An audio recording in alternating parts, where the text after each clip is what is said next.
4차 자유시민연합 세미나 사회를 맡게 된 정성문입니다. 여러분 인사드리겠습니다. 고맙습니다.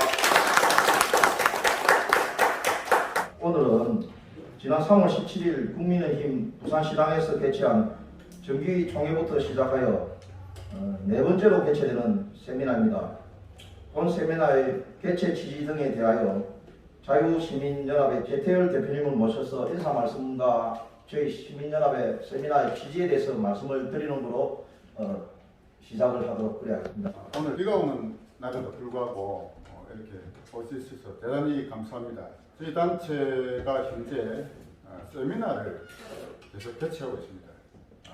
지난 3월 달에 국민의힘 부산시 당사에서 정기총회를 가진 이후에 한 3주에 한 번 정도 부산에서 세미나를 제가 계속 개최하고 있습니다.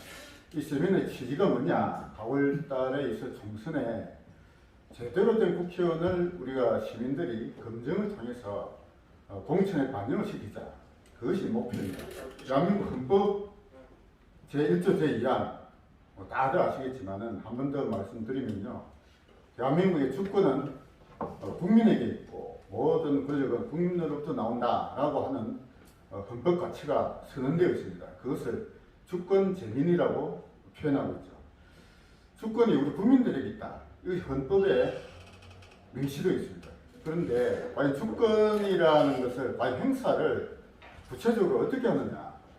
그동안에 우리 역사를 보면은 1인 1표 보통 선거권의 확장의 역사를 통해서 주권 재민이라는 어떤 그런 이념이 전 세계적으로 확산되어 왔습니다. 그래서 오늘날에는 거의 모든 대부분 국가에서는 성인들, 우리나라는 지금 18세 이상이죠. 18세 이상의 성인들은 누구나 죽을 때까지 한 사람이 한 표씩 가지고 있는 바로 그 보통 선거권, 그 선거권의 행사가 바로 주권의 행사다. 이렇게 상식적으로 알고 있죠. 네, 그런데 오늘날에 와서는 저는 그것이 변질되어 있다라고 생각합니다. 투표권의 행사가 주권의 행사가 아니라 공천권의 행사가 주권의 행사가 되어야 된다라고 저는 생각하고 있습니다. 그동안 공천권이 우리 국민들에게 있었느냐? 그동안 공천권은 당 실세, 당 대표나 대통령실의 실세들이 공천권을 가지고 있었죠. 과거에 박정희 시절 때 김영삼, 김대중 그런 야당 정치인들이 다 공천권을 가지고 하나의 그 정당, 소위 공당을 만들어 왔습니다. 지금까지도 그렇게 왔다라고 봅니다. 지난 2020년 총선에서 그 당시 국민의힘이, 그때는 국민의힘이 아니었죠. 그 당시 상당히 승리할 가능성이 높다라는 여론이 굉장히 많았습니다만 참패를 했죠. 그 원인이 혹자는 부정선거다 이렇게 주장하는 분도 계시고, 또 혹자는 공천권이 잘못 행사된 것이 가장 큰 원인이다 이렇게 또 말씀하는 분도 계십니다. 내년에 있을 우선에서 공천을 누가 할 것이냐, 이게 가장 핵심적인 과제라고 생각됩니다. 지금 정치권이 아닌 시민 쪽에서는 지금 공천혁명을 이루어야 된다 이런 말들이 많이 나오고 있죠. 정관 목사 쪽에서도 그런 얘기를 하고 있고, 또 여러 단체에서도 공천혁명을 이루어야 된다라는 말은 많이 하고 있습니다. 과연 공천혁명이 뭐냐?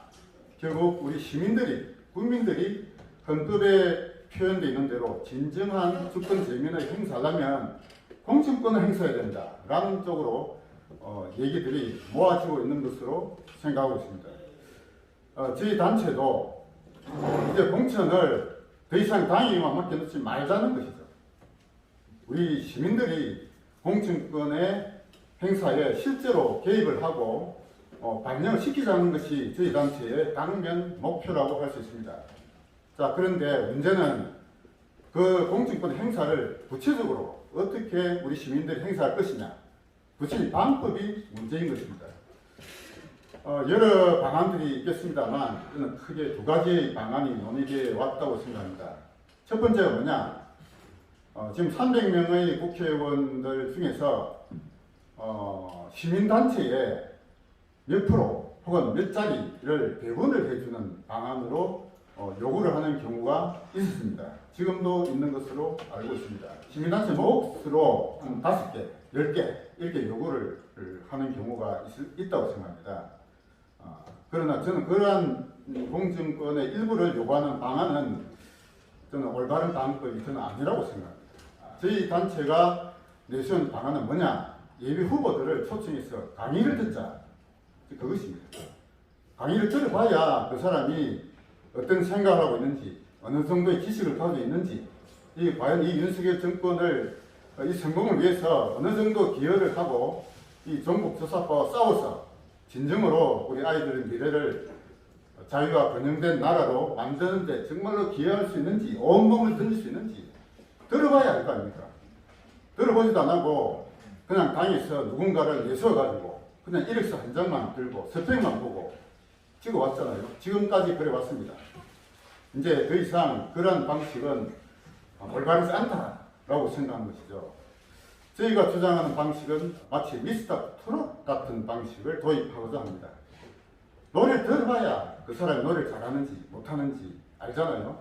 우리 자신은 그렇게 노래를 못하더라도 그 사람이 어느 정도 잘하는지는 들을 수 있는 귀와 보는 눈은 있잖아요. 그래서 우리 단체에서 하고자 하는 방안은 그렇습니다.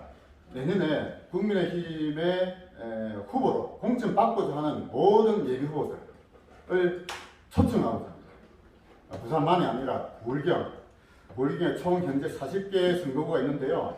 그 40개 선거구마다 내년에 국민의힘의 후보로 공천받고자 하는 예비 후보들은 지금 거론되고 있는 사람들은 많이 있을 것으로 압니다. 언론에도 많이 나오고 있고요.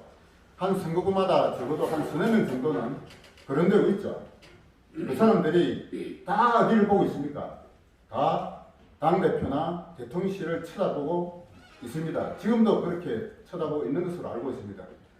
그런데 그들에게 그렇게 맡겨놨으면 되겠느냐 이거죠. 내년 총선에서 당에서 혹은 대통령실과 협조해서 좋은 사람을 우리들에게 이렇게 내놓겠죠. 그러나 과연 그들이 진정으로 우리의 대표로 내설 만한 인물인지를 우리가 어떻게 압니까? 그래서 우리 단체에서 내세우는 방안은 그 사람들 얘기를 들어보자는 것입니다. 그래서 그 세미나를 부산에서는 매 3주에 한 번씩 지금 하고 있고요. 한 번 할 때마다 한 4-5분 정도를 초청해서 1차적으로 후보들을 초청하고자 합니다. 그런데 그동안 이제 저희가 나름대로 후보라고 이렇게 거론되는 분들을 접촉을 해보니까 대다수가 어떤 생각을 갖고 있느냐. 시민단체에 나가가지고 이 발언하는 것, 강의하는 것에 대해서 뭔가 부담감을 느껴요. 부담감을 느끼고, 아직은 나설 때가 아니다. 이런 반응들이 사실은 대다수입니다. 왜 그럴까요? 그동안 제대로 된 역할을 한 시민단체가 없었기 때문이다. 저는 그렇게 생각합니다. 그동안 오빠 시민단체가 뭐 여러 단체들이 많이 있었지만은, 과연 이 단체가 그러한 역할을 할 만큼 신뢰할 만한 단체인지가 첫째, 불확실하다 하는 것이고, 또 지금까지 시민단체와 정치권과의 관계가 그렇게 원만하게 이루어지지는 사실은 않았다고 봅니다. 시민단체가 정치권에 예속되어서도 안 되고 지나치게 거리가 멀어져서도 저는 안 된다고 생각합니다. 최종적인 공천권은 당이 가지고 있어야죠. 당이 가지고 있으면서 마지막에 당이 결정해야 되는데, 당이 마지막 공천권 행사할 때에 시민단체가 제시하는 자료를 참고하라는 것입니다. 저희가 내세우는 방안은 저희는 어떻게 내세울 거냐.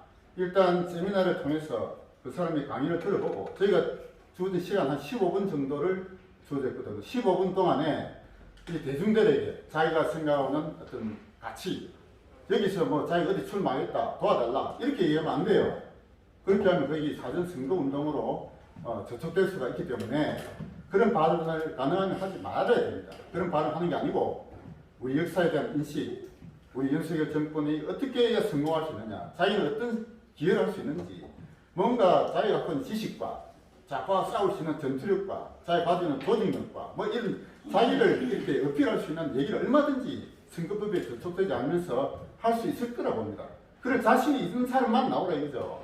그럴 자신도 없는 사람이 나중에 공천만 받겠다? 저는 뻔뻔하다고 생각합니다. 그래서 어쨌든 저희는 이게 오픈되어 있습니다.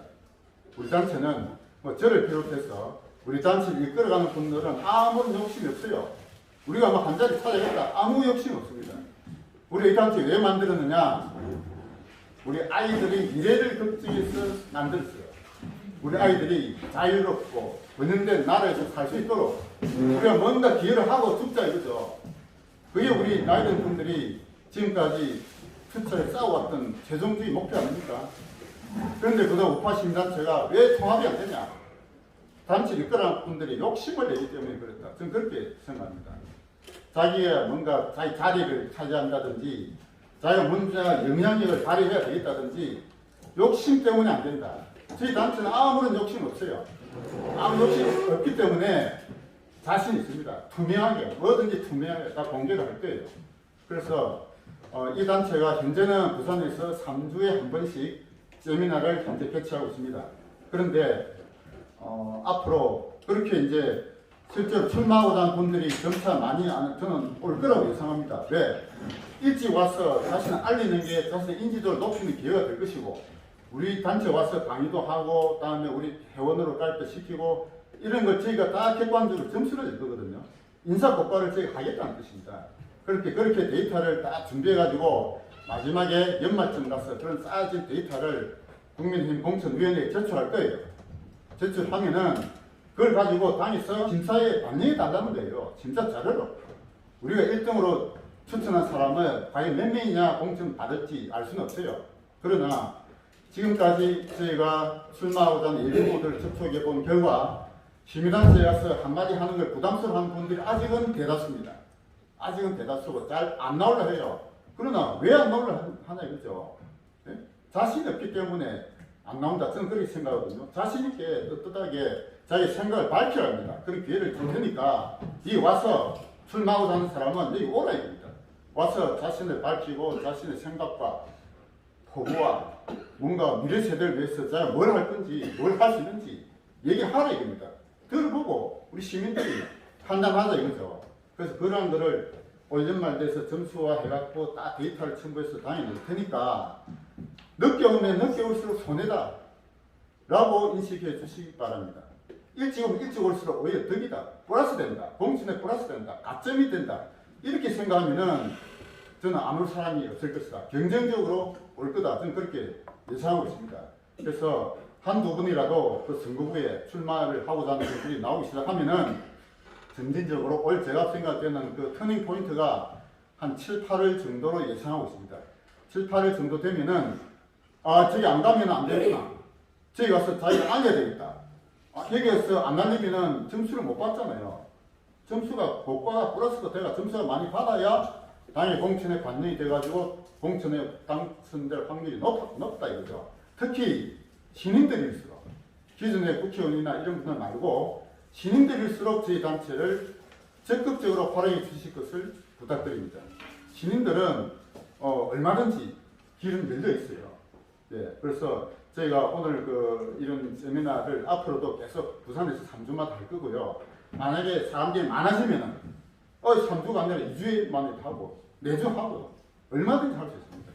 예, 그래서 오늘 오신 분들 중에서도 자기 주변에 내년 국민의힘에 공천 바꾸자 지금 물밑에서 움직이는 분들이 분명히 있을 거잖아요. 적극적으로 저희 동참하도록 좀 부탁드립니다. 그래서 그분들이 한 분 한 분 오셔가지고 자기를 알리고 인지도도 높이고 그렇게 해서 시민들로부터 제대로 점수를 받아야 앞으로는 정치권에 진입하는데 훨씬 도움이 된다 하는 그런 길을 저희가 열어드리려고 하는 겁니다. 네, 그래서 그런 기회를 좀 잘 좀 활용해 주시고 오늘 오신 분들도 주변에 내년에 출마하실 분들 혹은 내년만이 아니라 그 2년 뒤에 또 지방선거 있잖아요. 그런 출마하고자 하는 분들이 어느 날 갑자기 당에 공천만 받고 나올 게 아니라 평소에 우리 시민들과 함께 가까이 있으면서 자신을 알리고 이런 거를 그런 분들이 나중에 정치 지도자가 되어야 그게 진정한 우리 민주사회가 될 것이다. 저는 그렇게 생각하고 있습니다. 네, 자 마치겠습니다. 오늘 자유시민연합 세미나는 언론인 두 분의 경력사를 듣고 강사님 네 분의 강의를 듣도록 하겠습니다. 그럼 먼저 자유민주애국단체 전국 총협의회 의장이시며 경남연합신문 발행인이신 김진수 언론인을 모시도록 하겠습니다. 김진수 의장님은 서부 경남 중심도시 진주에서 경남연합신문을 발행하고 있는 언론인으로서 윤석열 정권의 성공을 통하여 대한민국에서 종북 주사파 세력을 물리치고 자유우파의 가치를 실현하고자 불철주야 노력하고 계시는 자유우파 진영의 원로이십니다. 뜨거운 박수로 다시 한번 환영해주십니다. 오늘 우주에도 불구하시고 지방에서 고명하신 여러분께서 이렇게 많이 자를 해준 데 대하여 감사를 드리면서 멸망 때에 제가 이 자리에서 말씀드리게 돼서 송구스럽기도 합니다. 조금 전에 최태일 대표님께서 아주 의미 있는 말씀을 많이 해주셨는데요. 저도 그 말씀에 공감을 합니다. 여러분께서도 오히려 저보다 많이 알고 계시겠지만 나라의 정치를 한다는 것은 대통령은 최고의 통치권자로서의 국민들을 이끌어 나가는 것입니다. 그게 뒷받침하고 있는 정치 세력이 있습니다. 그 정치 세력이 정당입니다. 그 정당 속에서 입법, 행정, 사법, 상권분립 체제에서 국회의원을 선출합니다. 상권분립 체제에서 입법부에 있는 국회의원들이 정치인이고 행정부에 있는 공무원들은 말 그대로 행정가입니다. 그리고 사법부는 말 그대로 입법과 행정, 법으로 만들어 놓은 이 행정 집행을 잘하고 있는가 못하는가 이런 것들을 감시하고 거기에 대해서 잘잘못을 가리는 사법부입니다. 그런데 오늘날 우리 대한민국의 입법, 행정, 사법은 어떻습니까? 요 몇 년 전부터 엉망으로 되었다고 저는 보고 있습니다. 멀쩡한 대통령을 뭐 세월호 사건이다 뭐다 해가지고 탄핵으로 쫓아내버리고 정권을 탈취했습니다. 지난번 대통령 선거 때에 윤석열이라는 후보가 자유민주 보수 우파의 대통령 후보로 나섰고 또 진보 좌파 종북 주사파에서는 이재명이라는 분이 나서가지고 윤석열 후보가 다행스럽게도 당선이 되었습니다. 그런데 수년 동안 억울하게 밀려난 그 대통령의 탄핵이 부당하다고 태극기를 흔들었던 그 우리 여기에 부산에서도 올라가고 서울 광화문 지역에 구름같이 모여들어서 태극기를 열심히 흔들었습니다. 그 열심히 흔드는 세대들이 흔히들 말하는 꼰대 세력이었습니다. 꼰대 세력들이 태극기를 흔든다고 비아냥거리고 여러 가지로 폄훼하는 말들이 나왔습니다만 사실상 종북 좌파로 주사파로 넘어가려는 그 정권을 꼰대 세력들이 잡아서 붙들어서 다시 채웠지 않습니까? 그렇다면 지금은 꼰대 세력들이 힘을 갖고 계속 저는 유지를 해야 된다고 보고 있습니다. 이 나라의 연령층을 보면은 날이 갈수록 대한노인의 회원은 늘어나고 있습니다. 그러면서 젊은 아이들은 결혼을 회피하고 출생자가 자꾸 줄고 있습니다. 이렇게 흘러간다면은 결국 꼰대 세력이 대한민국을 계속 이끌어 나갈 수밖에 없는 것입니다. 저 역시도 꼰대 세력입니다. 그래서 꼰대라는 말이 앞으로는 더 이상 나올 수 없도록 우리 꼰대 세력이 더욱 힘을 합하고 뭉쳐야 된다고 생각합니다. 그래서 정치적으로 자유시민연합이라 하면은 이 명칭의 의미는 무궁무진하게 넓다고 봅니다. 우리는 자유민주주의 시장경제체제의 헌법으로서 나라를 이끌어 나가고 있습니다. 나라가 지탱이 되고 있습니다. 그런데 자유민주주의 시장경제체제 이 헌법체제를 무너뜨리려고 하는 이런 불순 세력이 나타났다 이 말입니다. 우리는 망해야 하지 않겠습니까? 이승만 대통령을 패배하고 건국 대통령이 아니라고 저 상해 임시정부가 법통이라고 외치는 사람들이 있습니다. 저는 그렇게 보지 않습니다. 상해 임시정부는 이 나라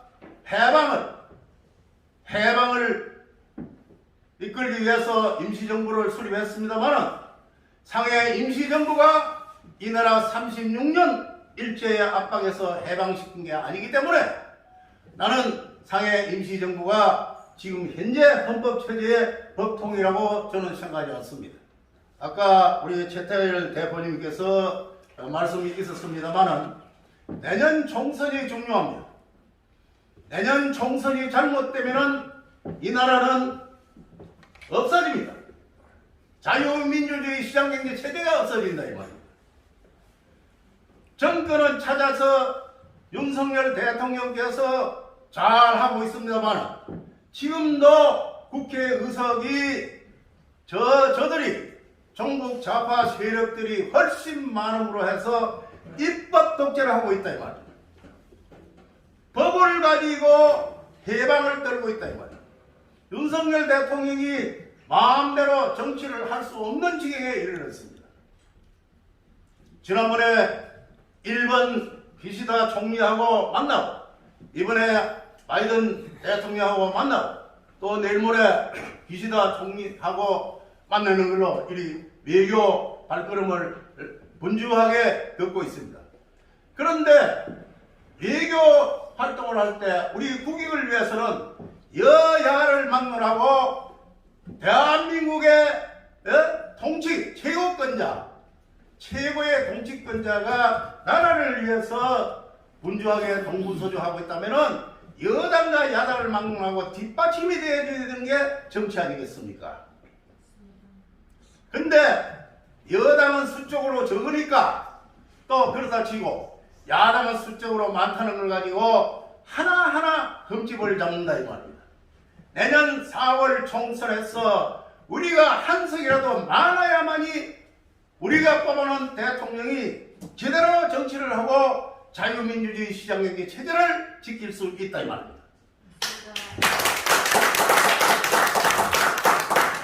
내년 선거에서 우리가 우물락주물락 하다가 한 석이라도 미달되어 져버리면 가반수에서 미달되어 져버리면 우리 대한민국 윤석열 대통령이 문제가 아니라 지금까지 자유민주주의 시장경제 천재 헌법을 만들어서 세계 10대 강국이 되어 있는 이것이 모두 불거품으로 돌아간다 이 말이에요. 자유민주주의 시장경제 체제 헌법 토대 위에서 박정희라는 인물이 나와서 대한민국 부흥시대로 이끌어서 오늘날 세계 10대 강국이 되어 있고 얼마 가서 G7국에까지 진입할 단계에 와 있는데 이 단계에서 저 뺄링이 종북 좌파 세력에게 다시 정권을 빼앗기고 국회 의석을 빼앗긴다면 우리가 아무리 여기서 역사를 해봐야 소용이 없습니다. 그래서 제가 보는 관점에서는 정치인들의 세력을 보면은 국민의힘당과 더불어민주당이 있는데 저쪽이 의석수가 많고 이쪽에는 의석수가 적습니다. 적은 걸 가지고 핑계댈 문제가 아니라 보고 있죠. 옛날에 여당과 야당을 봤을 때 야당은 100석이 안 돼도 훨씬 많은 여당 정치인들하고 상대를 해서 죽게 하고 살기로 투쟁을 하고 싸움을 벌이고 국민들의 이목을 집중시켰습니다. 지금 그래 하고 있습니까? 국민의힘당이 그렇게 하고 있습니까? 아니요. 못하고 있습니다. 오늘 여기에 우리 최태일 대표님께서 이러한 행사를 마련해서 3주에 한 번씩 한다고 그랬는데 여기 우리 또 경남 창원에서 오신 분들도 있고 경남 지역에서도 이 행사에 앞으로 많이 참여할 수 있도록 건의를 할 생각입니다. 네, 감사합니다. 그래서 부산, 울산, 경남이 이 자유시민연합 이 단체를 중심으로 해서 많은 신진 정치 세력들이 참여를 해서 내년 총선에서 제대로 된 국회의원을 뽑아서 제대로 된 정치가 될 수 있도록 하는데 우리 최태열 대표께서 계속 수고해 주시라는 의미에서 여러분 격려의 박수 한번 보내드립니다. 아까 우리 대표님께서도 말씀을 했는데 이 공천 지금까지 쭉 보면 공천이란 말은 하고 있지만 사실상 낙하산 공천 아닙니까? 아까 얘기해도요, 저 위에 거머쥐고 있는 사람이 자기 정치 세력을 만들기 위해서 뭐 낙하산 공천 주고 뭐 경선 제대로 합니까? 말은 경선이라 하고 있지만은 낙하산 공천을 하고 있고요. 이 낙하산 공천 때문에 특히 보수 우파는 쎄고 자빠졌습니다. 공부머리는 국민의힘당이 훨씬 좋아요. 저쪽보다. 공부머리는 좋은데 싸울 수 있는 투쟁력이 없다 이 말입니다. 국회의원은 투쟁할 줄 알아야 됩니다. 한정하는 사람은 머리를 들어가지고 법에 의해서 하지만 국회의원은 말 그대로 의원하면은 말씀은 면에 오를 입자가 딱 붙어 있습니다. 옳은 말 하나는 간언입니다. 그러니까 첫째로는 입이 튼튼해야 돼요. 말이 튼튼해야 된다는 말이에요. 머릿속에만 열어놓고 말을 못하고 꾸물럭거리면 막날 밀립니다. 그런데 저쪽을 한번 생각해 보십시오. 전부 다 학교, 대학교 다닐 때 운동권 투쟁하고 데모하고 하는 사람들이 되는 게 입은 빡빡하다 이 말입니다. 그러면서 싸울 수 있는 투쟁력이 강해요. 그러니까 이쪽이 맨날 밀리는 거지요. 밀리는 겁니다. 이런 것을 상대적으로 파악을 해서 우리가 내년에 국회의원 뽑을 때에 우울경만이라도 우울경, 대구, 경북이 원래 자유민주 보수파의 본거지 아닙니까? 이 본거지에서 우리는 제대로 된 후보자를 내셔야 됩니다. 이 자유시민연합에서 중심이 되어가지고 제대로 된 후보자를 내야 됩니다. 국회의원 되고 나면은 특권이라고 하는 게 있어요. 불체포, 특권 하면서 뭐 이거 온갖 특권이 다 있습니다. 왜? 법을 저가 만들기 때문에 지금은 특권을 누리고 있어요. 이 특권을 반드시 폐지해야 됩니다. 특권을 누리지 않겠다는 사람을 후보로 내세요. 그리고 국회의원은 한 선거구에서 3번 이상 못하게끔 법을 만들라고 해야 됩니다. 왜 시장, 군수, 뭐 지방단체장 이런 사람들은 3번 이상 못하고 해놓고 국회의원은 뭐 4번, 5번, 6번, 7번? 이게 말이 되겠습니까? 지난번에 부산에도 보니까 부산 시의원 하다가 국회의원 한 분들이 다 잘하는 것 같더라고요. 우리나라도 여기 구의원 하는 잘하는 사람이 구의원을 잘하는 사람은 부산 시의원이 될 수 있도록 하고 부산 시의원을 정말 잘하면은 국회의원을 할 수 있도록 하는 이 시민의식을 바꿔야 된다 이 말이에요. 지금 우리 진주에도 그 도의원 하던 사람이 지금 국회의원 돼가지고 초선인데 당 수석 대변인을 하고 있어요. 잘하더라고요. 도의원 할 때 경험이 있어 놓으니까 잘하더라고요. 그래서 이런 계통을 시의원, 구의원, 군의원에서 도의원이나 시의원으로 진출하고 도의원이나 시의원 잘하는 사람이 국회의원으로 진출할 수 있는 이런 관행을 만들어 놓으면은 대한민국 정치가 아까 얘기한 낙하산 공천이 수그러들으라고 봅니다. 자유시민연합이 우선 세력이 커야 됩니다. 세력이 크지 않으면 누구도 귀담아 듣지 않고 눈여겨보지 않습니다. 자유시민연합의 세력을 키우는데 여러분께서 중추적인 역할을 해주시기를 바라면서 외람되게 경사에 가름합니다. 다음은 부산 남구청 민선과 이대 청장을 역임하신 우리 이영건 세무사님을 모시고 격려사를 듣도록 하겠습니다. 이영건 청장님은 50년 이상 세무사로 일한 대한민국 세정의 산증인이라 할 수 있습니다. 민선 초대와 이대 부산 남부청장을 역임하셨습니다. 바른 정치를 통한 후대의 자유와 번영을 위한 초석을 쌓는데 지대한 관심을 가지고 계시고 있으므로 부산을 이끌 후배 정치 지도자들을 잘 선택하는 데 좋은 조언을 해주실 것으로 기대합니다. 앞으로 연단으로 모시겠습니다. 앞서 훌륭하신 선생님께서 조목조목 앞날을 위해서 지내온 역사를 조명하시면서 깊은 감동을 주시는 김여사를 하셨기 때문에 제가 거기에 한마디도 더 보탤 것 없고 더 주문구원을 할 이야기도 없습니다. 참으로 이 자리에는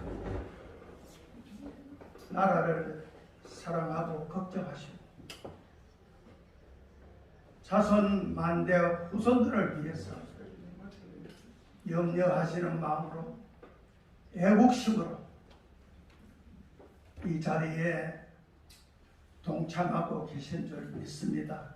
저도 선생님 말씀과 같이 꼰대 세력의 연령에 들어가는 사람입니다.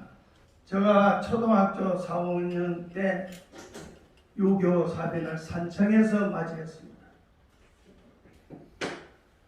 유교 사변을 경험해보지 못한 사람들은 그 유교 사변의 처절한 그 비통한 국민의 현상을 이해하지 못할 겁니다. 어린 나이지만은 그때를 지켜보고 오늘날까지 살아온 저로서는 참으로 대한민국이 걱정스럽습니다. 어느 분야에도 세계적으로 앞서서 가는 이 나라가 무지몽매한 정치꾼들 때문에 이 나라가 도탄에 빠질 지경에 와 있었던 이 나라를 그래도 하나님이 구원해 주셔서 천심이 민심으로 변해서 간신히 윤석열 대통령을 지난 대통령 선거에 우리가 붙잡을 수 있었다는 것은 참으로 감격하고 눈물겨운 이야기입니다. 박수로. 만에 하나 윤석열 대통령이 안 되었다고 가정을 해봅시다. 이 땅에 베트남 같은 피비린내 나는 도르기 현상이 일어났을 것이고 6.25 사변과 같은 무지무지한 민족의 환란을 겪어야 했을 겁니다. 자유시민연대 여러분들 잘 이해하고 계시겠죠? 저는 자유에 대해 잘 몰랐습니다. 그런데 조병옥 박사님이 남긴 말씀에 자유를 깨달았습니다.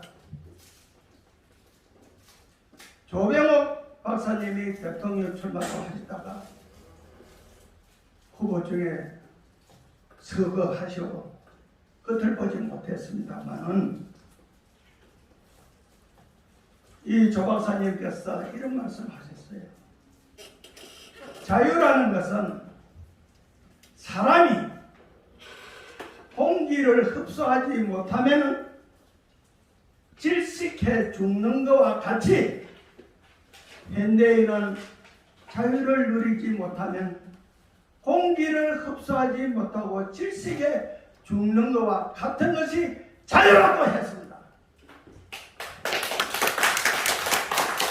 그래, 우리는 자유스럽게 해방되고 나서 살아왔기 때문에 자유를 누리고 살아오면서 이 귀한 걸 몰랐을 겁니다. 모르는 사람도 있어요. 젊은이들은 모르는 것 같아요. 안타까워요. 저는 39년생입니다. 해방되기 전 6, 7년 전에 태어났기 때문에 먹을 것이 있겠습니까? 요즘 아이들 키우는 만큼 이유식이 있습니까? 우리 어머님께서 보리밥을 꼭 씹어가지고 어린 것이 소화시키지 못할 것 같으니까 입에서 꼭꼭 씹어가지고 자기 입에서 내 입으로 음식을 전달하는 제가 또 상당히 많이 없습니다.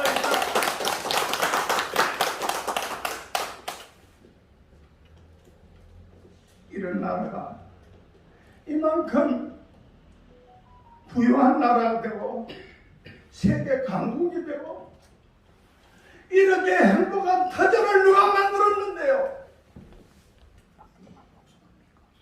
이걸 모르고 살아서 되겠어요? 나라가 온통 공사가 되면은 살아남을 사람이 누가 있어요? 우리가 죽을 때까지라도 나라 지키는 데 앞장섭시다.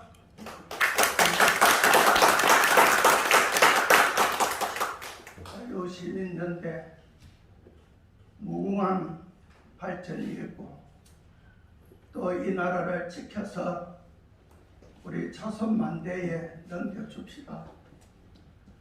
제가 사실 지난 3월 달부터 좀 아팠습니다. 지금도 음성이 제대로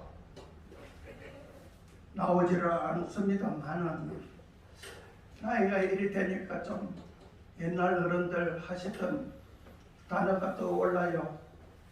해참해요. 서글퍼요. 그러나 이 나라가 또 백척간두로 낭떠러지에 떨어지면은 어찌할까? 나는 살마침 살았지만 이 귀엽고 사랑스러운 후손들 이들의 터전이 어찌 될까 염려되지 않을 수 없어요. 제가 부끄러운 이야기를 한다면 민선구청장 되기 전에 국회의원 출마를 낭구해서 저 10대 때부터 줄곧 5번 출마가 떨어져 봤어요. 무소속으로 출마하고 정당 공천 받을 수 없으니까 군소정당에서 공천 줘서 나오기도 하고 이 정치 사회라 참 이래서 안 돼요. 인물 본의가 아니에요. 앞서 갱에서 하신 선생님 말씀과 같이 자기들 패거리, 자기들 세력을 키우려고 돈이고 돈 측근들을 줄시어서 그래 국회를 만들고 이러니 제대로 되겠어요? 안 되는 거예요. 올바른 정치가를 우리는 뽑아야 돼요. 그리고 모든 국민들이 정치에 관심을 가져야 돼요.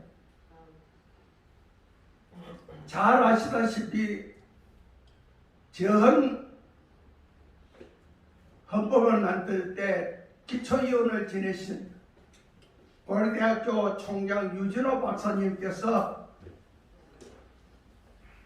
신민당 총재로 고려대 총장 자리를 버리시고 신민당 총재로 나오실 때 이 어른이 남긴 말씀이 하나 있습니다. 자기 입장을 밝히는 뜻도 있겠지만 우리가 공감되는 말씀이더라고요. 인간은 사회적 동물이면서 정치적 동물이다. 이 말씀을 하시대요. 우리가 사회를 떠나서 살 수 없고 이 사회가 좋건 굳건 간에 인간이 뭉쳐서 어우러져 살듯이 인간은 정치 사회를 떠나서 살 수 없다는 겁니다. 어떤 정치 하에서 살든 나라를 뺏겨서 예정 식민지 밑에서 살아도 살아야 돼. 그 정치 밑에서 이북 사랑하는 우리 동포 2천만 명 저 차례 장로에서 동포에서 스라린 고배를 마시면서 굶어 죽어가면서 저 어디 인간이 사는 국민입니까? 우리 동포입니까? 얼마나 불쌍합니까? 우리가 관심을 가지지 않을 수 있겠어요?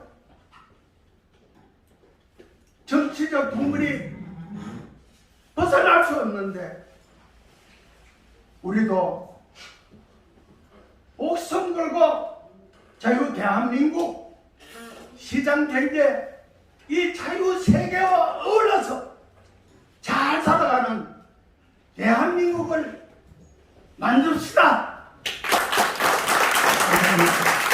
다음은 바른청년연합의 교육언론본부 언론팀장을 맡고 있는 정승민 군을 소개하겠습니다. 그동안 우리 우파운동은 60대 이후에 실버 세대가 이끌어왔습니다. 그러나 실버 세대만으로 미래를 올바르게 잡아간다는 것은 어려울 것입니다. 그것을 실제로 담당한 미래 세대, 즉 20, 30대 청년 세대가 함께하여야 비로소 실현 가능성이 보다 높아질 것입니다. 그런 의미에서 20, 30대 청년들이 주도적으로 모여 학습을 통한 현실 참여를 꿈꾸는 바른청년연합이라는 청년단체가 결성되어 활동하고 있다는 것은 참으로 희망을 준다고 하겠습니다. 지난 세미나에서 바른청년연합의 교육본부장을 맡고 있는 이재영 청년이 바른청년연합의 활동 내역에 대해서 소개를 한 바 있었습니다. 오늘은 그 단체에서 언론팀장을 맡고 있는 정승민 청년의 강의가 있겠습니다. 강의 제목은 제가 촛불을 버린 이유입니다. 바른청년연합의 언론팀장을 맡고 있는 정성민이라고 합니다.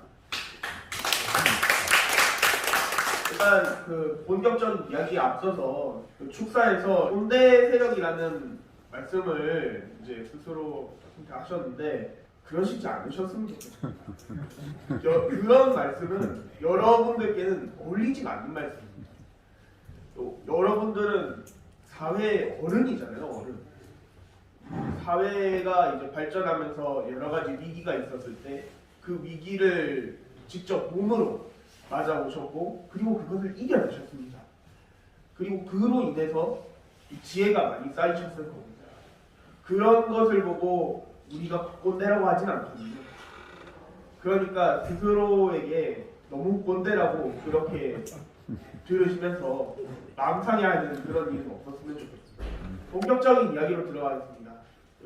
일단은 좀 분위기를 환기를 하고 싶은데 그렇진 않겠지만 혹시 여기에 더불어민주당 지지자는 없으시죠? 네. 사실은 이제 저는 정치에 대한 관심을 상당히 빨리 가지게 되었습니다. 제가 어릴 때 학교 폭력을 당한 적이 있었거든요. 학교 폭력을 당해가지고 그러니까 쉽게 말해서 왕따죠. 왕따를 당하다 보니까 이제 사회에 대해서 좀 불만이 많이 생기더라고요. 내가 왕따를 당하는데도 이 세상은 나에 대해서 아무런 관심도 안 가져주네 이런 생각이 들었더라고요. 그때 당시를 생각을 해보면은 그때 당시 민주당에서 그런 이야기를 많이 했었잖아요. 사실 뭐 세월호 이슈도 그런 시기였고요. 그래서 그때부터가 사실은 이제 그 김어준의 다스베이다 같은 그런 것들을 많이 보기 시작을 했어요. 그러다 보니까 성향이 어떻겠습니까? 당연히 더불어민주당 이쪽을 지지하는 그런 거겠죠. 그러다가 이제 일이 터졌습니다. 2016년 아마 12월 정도였나 그때였을 텐데 그때 한창 이제 촛불 집회가 한창이었을 때죠. 그때 이제 제가 울산에서 학교를 다니고 있었는데 마침 이제 방학 되겠다. 제가 서울로 한번 가가지고 광화문 촛불 집회에 한번 참석을 해보자. 이런 생각을 하고 이제 직접 거기로 가게 되었습니다.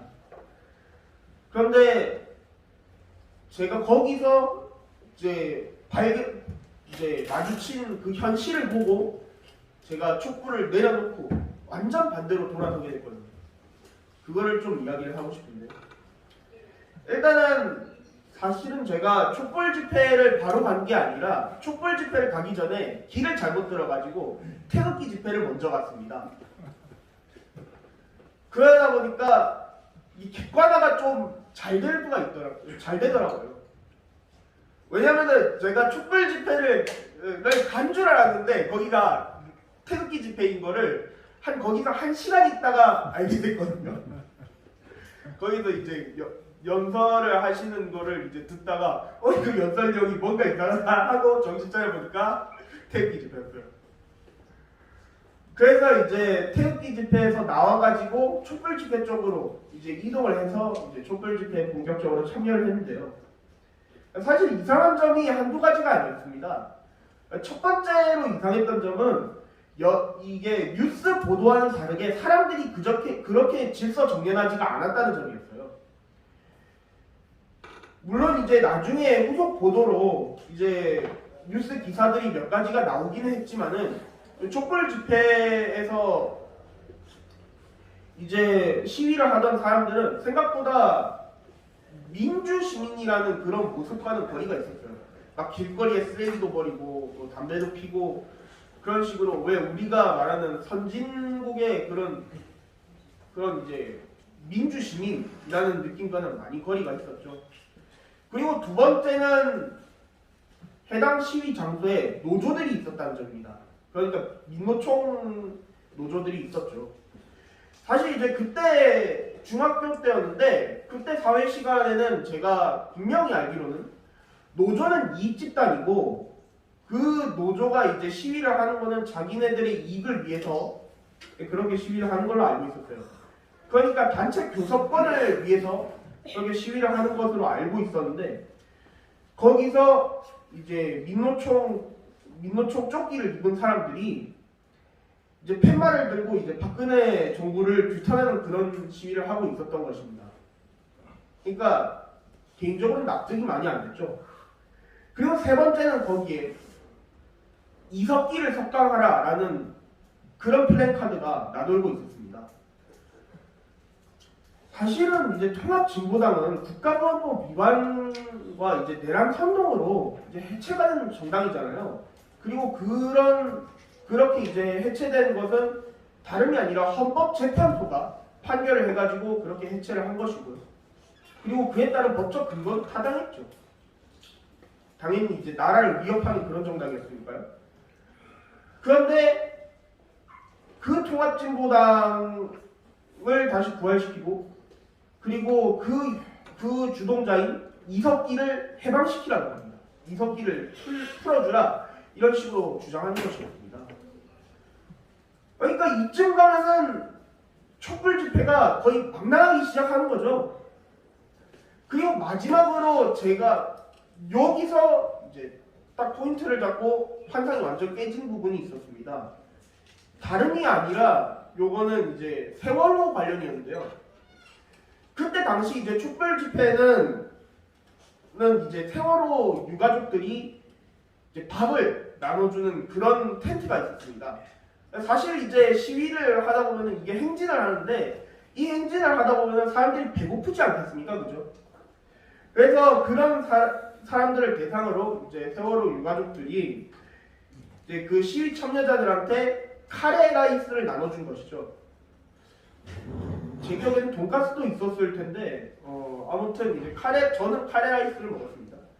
그런데 이제 그 카레 라이스를 나눠줄 때 그 유가족분이 저한테 한 말이 제 머리를 완전 때리더라고요.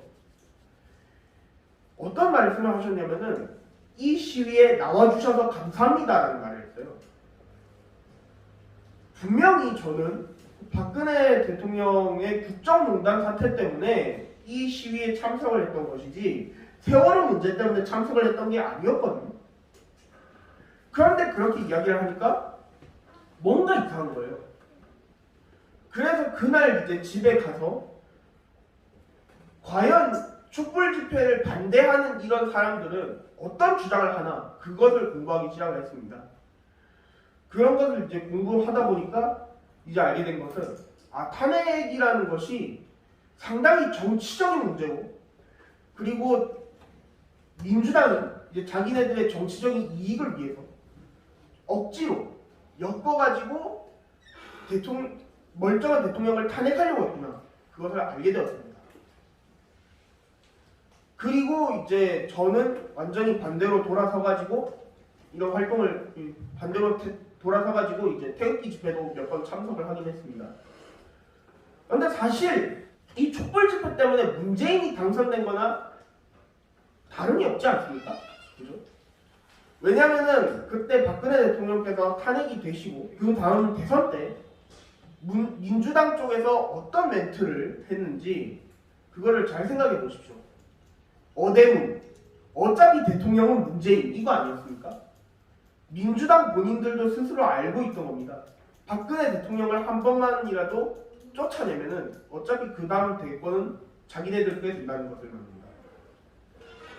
그러니까 촛불을 들었던 사람들은 대통령 정권을 민주당한테 그대로 상담한 거나 다름이 없다는 얘기입니다. 그거를 깨닫고 나니까 엄청 화가 나더라고요, 저는. 근데 단순히 이제 이런 것 때문이 아니라 청년들이 많이 민주당한테도 돌아섰잖아요, 그죠?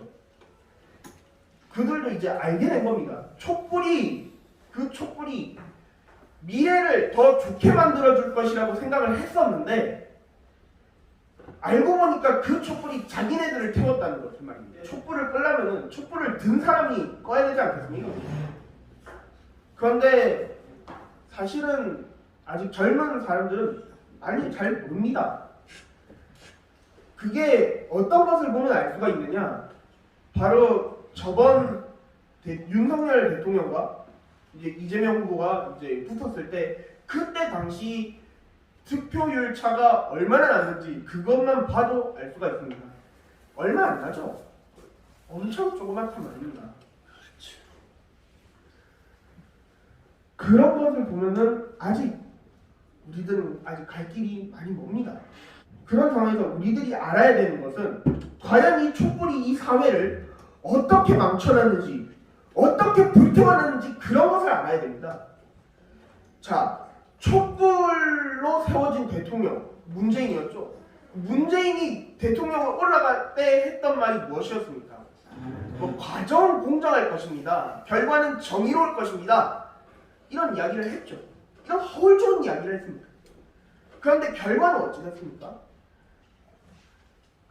서로 사랑을 하고 그리고 그 청춘을 불태워야 할 청년들이 이제는 서로 갈라져서 싸우고 있습니다. 남자와 여자로 갈라져서 싸우고 있어요.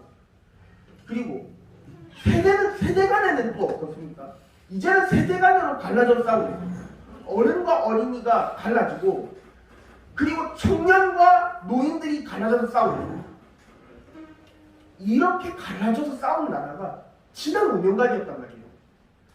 그러면 이 갈라져서 싸우는 게 단순히 우리 국민들끼리면 상관 안 하죠. 국제적으로도 싸웠습니다, 우리는. 일본과 한국, 미국과 한국 갈라져서 계속 싸웠습니다. 심지어 미국과 일본은 우리 우방국인데도 말입니다. 같은 편인데 같은 편끼리 싸웠다는 얘기예요. 그러면서도 중국, 북한한테 가서는 쩔쩔매고 굽신굽신거리고 이게 대한민국입니까? 대한민국이 이런 나라가 아니었잖아요. 우리 청년들은 그러니까 20대, 30대 제 또래들이죠. 20대, 30대 청년들은 그런 모습을 보고 돌아섰던 겁니다. 그런데 아직 잘 몰라요. 아직 잘 모르기 때문에 단순히 반문재인, 반민주당에서 멈춰있는 겁니다. 그렇게 돌아섰던 사람들이 과연 국민의힘을 뽑아줄 것이냐, 보수를 지지할 것이냐, 택도 없는 소리입니다. 그래서 우리들이 더 보수의 가치를 알리고 자유의 중요성을 알려야 하는 것입니다. 그리고 그것이 제가 바른청년연합에서 언론팀장을 맡고 있는 이유기도 합니다.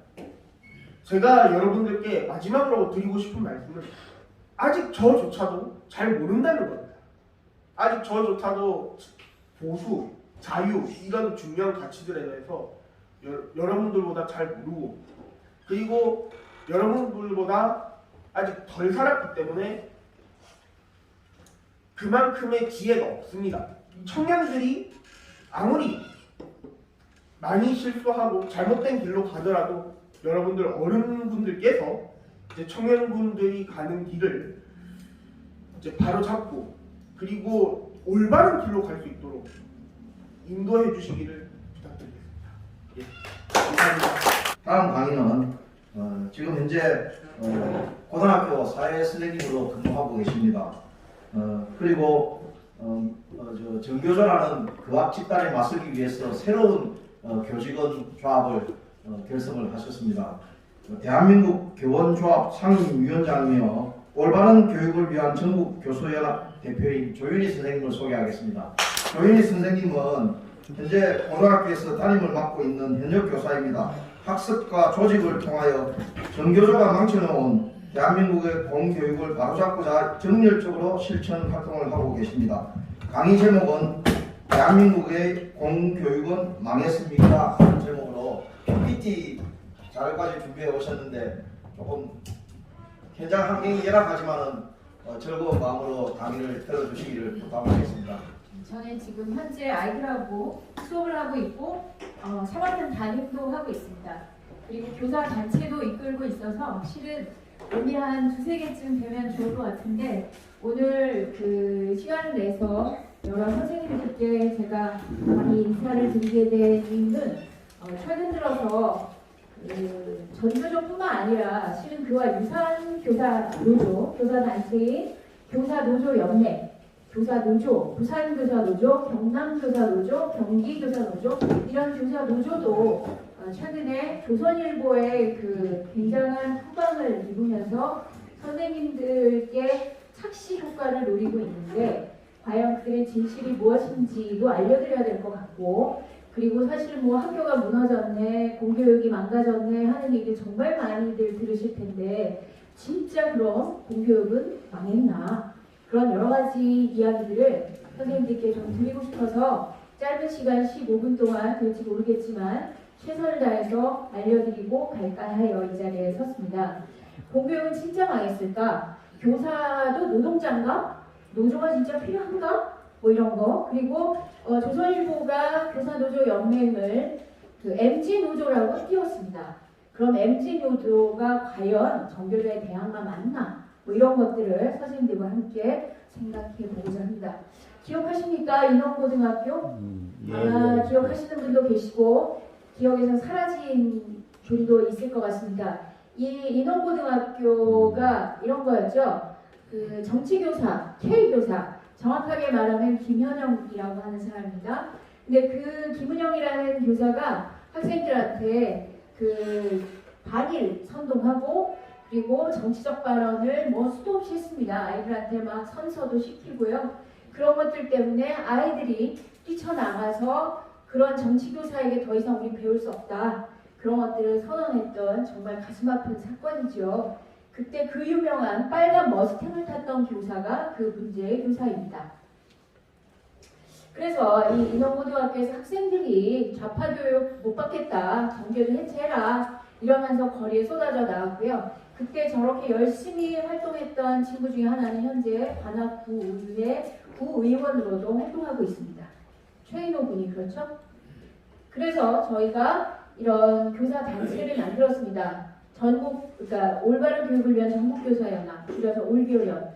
인터넷에서 검색해 보시면 꽤나 많은 기사들이 뜰 겁니다. 제가 만들었고요. 저처럼 생각하는 선생님들을 전국에서 모시면 좋겠다 싶어서 깃발을 흔들었더니 100여 분이 순식간에 모였습니다.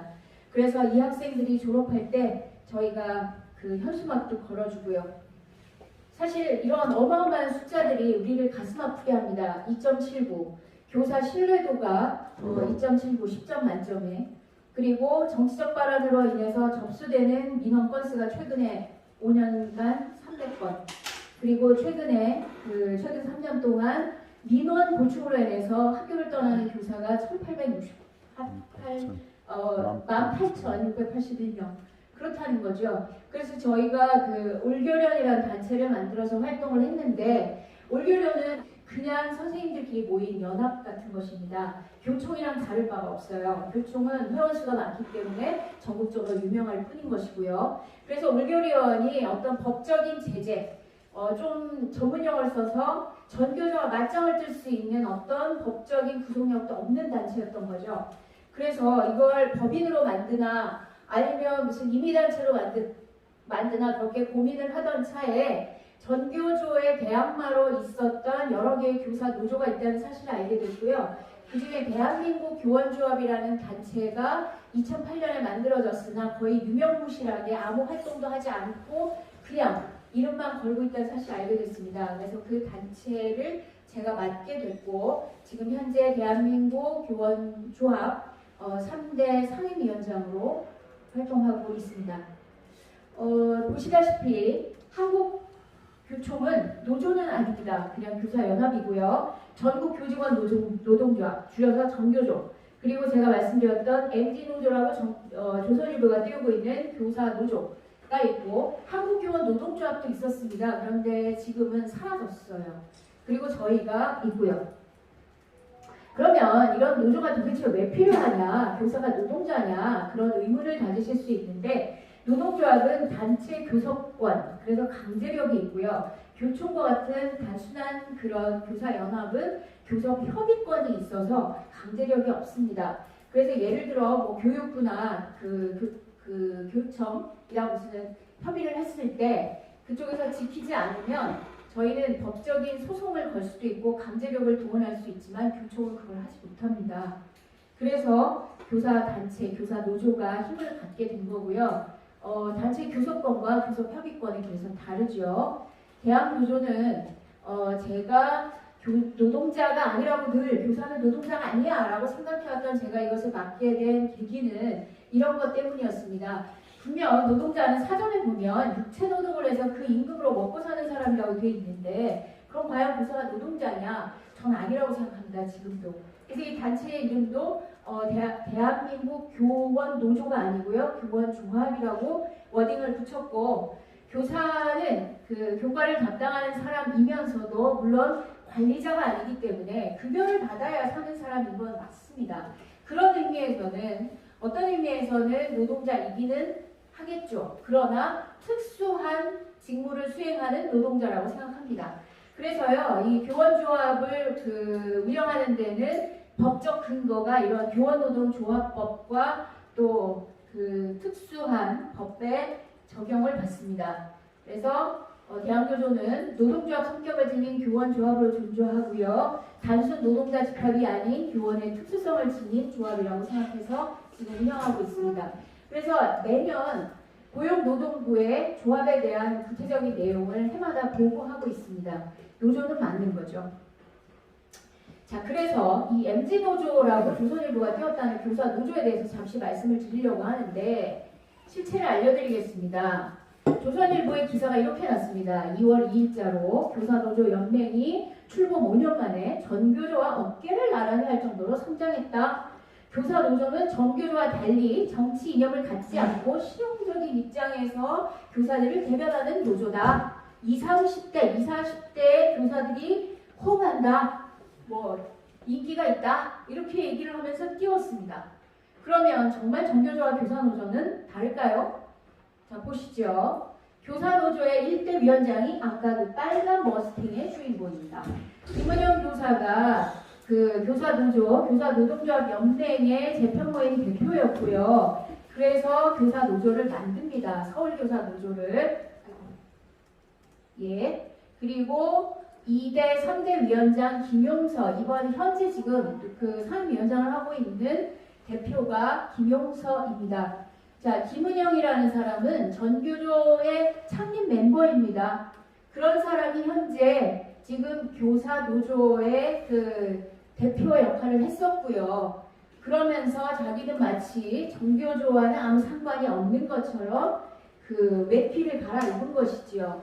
서울교사노조는 설립신고를 하고 그리고 저렇게 파란색 풍선을 들고 열심히 흔들어대고 있습니다. 그리고 지금 창립 멤버 절반이요 전교조 출신이고요. 위원장들은 참교육실장, 전교조의 캐치플레이즈가 참교육이었죠. 그걸 하고 있습니다. 요 교사노조의 마크도 보시면 그 인노총과 매우 닮아 있다는 것을 아마 주의해서 보실 수 있을 것 같습니다. 만들어진 역사를 보면 4.19 교원 노조 정신을 이어받겠다. 이렇게 얘기하고 있습니다. 교사들의 사회 경제적 지위 향상, 이걸 위해서 학부모 노조 단체 등등의 노조와 연합하겠다. 이렇게 얘기하고 있습니다. 정교조는 4.19 교원노조라는 민족적이고 민주적 전통을 잇고 있다고 얘기했는데 아까 말씀드렸던 그 김은영이라는 초대 위원장이 이 4.19 교원노조의 전통을 잇겠다고 말했거든요. 그러면 3당 논법에 의해서 명확하게 결론이 나오는 얘기가 될 것 같습니다. 자, 그래서 뭐 굉장히 긴 내용을 다 제가 준비했지만 어쨌든 4.19 교원 노조를 이어받은 정교조 그리고 그것을 이어받은 교사 노조 이렇게 되겠습니다. 그런데 이 교사 노조를 MG 노조라고 조선일보가 띄웠다는 얘기죠. 자, 그러면 다를까요? 과연 지금 보시면 여기 이렇게 동그라미로 제가 강조해 놓은 사람들이 다 교사 노조의 면면을 장식하고 있는 인물들인데 그 사람들이 다 정교조의 핵심 멤버였다는 것이죠. 그런데 어떻게 서로 다른 조직이라고 얘기할 수 있겠습니까? 그 1대 위원장이 김은영, 그리고 2대 김용서, 3대 김용서, 수석 비부위원장 정수경, 송수현, 면면이 이 양반들이 다 정교조의 핵심 멤버였다는 사실이죠. 그분들이 지금 교사 노조를 이끌고 있습니다. 민원고의 그 빨간 머스탱 그 선생님입니다. 그래서 우리가 지금 이 김은영 전교조 회원이었는데 그분이 지금 교사노조의 1대 위원장이었는데 어떻게 교사노조가 제가 예를 들어서 북한을 찬양하고 그리고 민노총을 찬양하고 그리고 한일 관계에 대해서 그걸 부정하고 반의를 앞세우고 제가 만약에 대한교조의 상임위원장인 제가 그렇게 하고 있다면 저를 보고 오시는 선생님들이 대한교조 회원이 될 수 있을까요? 저는 그럴 수 없다고 생각합니다. 그러면 수석위원장하고 그 밑에 있는 노조원들은 서로 다르다고요? 정체성이 다르다고요? 그렇게 우리가 어떻게 인정할 수 있겠습니까? 그래서 이 교사 노조에 있는 분들이 수업 시간에 도대체 뭘 가르치느냐? 탈핵의 노래라는 시집을 만들어서 탈원전을 강조하고요. 교사 노조 얘기입니다. 태극기는 강도도 없고 한반도기를 흔들으라고 홈페이지도 나와 있습니다. 그렇게 하고 있어요. 2, 3대 위원장인 김용서 현재 위원장입니다. 이 사람 박종철 친구예요. 그래서 이 정책실장 했던 사람이 지금 교사 노조에서 이렇게 힘을 쓰고 있는 거죠. 현재 거기에 있는 분들 면면이 그렇습니다. 교사 노조는요 지금 뭐 민노총처럼 연맹체로 돼 있어요. 서울교사노조, 경기교사노조, 부산교사노조가 다 독립된 조합으로 전국이 연합체로 연맹을 이루고 있죠. 그래서 이번에 그 국가교육위원회도 들어갈 때 그 교사 단체 몫으로 피켓이 2장이 나왔고 교총은 어쨌든 노조가 아니라도 가장 많은 회원수를 갖고 있기 때문에 그분들이 교총이 들어갔고요. 그리고 한 자리를 놓고 정교조하고 교사노조가 열심히 싸우고 있습니다. 서로 자기네가 크다고요. 저도 초대는 받았지만 회원수가 작아서 저희는 명함도 못 내밀었습니다. 이제는 노조법이 바뀌어서 퇴직하신 선생님들도 조합원이 되실 수 있어요. 혹시 주변에 퇴직하신 선생님들이 계시면 저한테 명함을 요청하시면 제가 이따가 전해드리도록 하겠습니다. 오시면 됩니다. 함께 모여서 이 엉터리 같은 교사 노조들과 싸우는데 힘을 모아주시면 좋겠습니다. 이 한국노총이 또 작년에 이 교사 노조와 손을 잡았어요. 아시다시피 정교조 뒤에는 민노총이 있죠. 교사 노조 뒤에는 한노총이 있습니다. 대한교조는 어떤 노조에도 소속되어 있지 않은 순수한 선생님들만의 교사 조합입니다. 그래서 교실에서 올바른 교육을 해야 된다는 생각을 가지고 있죠. 교사 노조가 한노총에 가입한다고 광주 교사 노조는 또 탈퇴했다고 합니다. 더 강성이니까요.